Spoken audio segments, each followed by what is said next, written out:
हो बरिन्छ क्या हो हल्लिन्छ त्यो त हल्लिन्छ त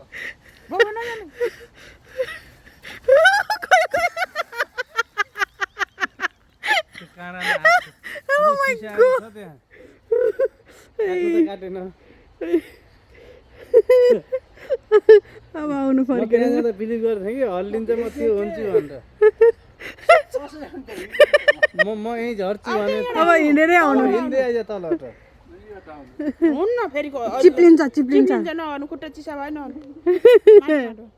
त्यो खुट्टा पोल्ने रोग निको हुन्छ त्यहाँ त हिँड्दै आइज केही हुँदैन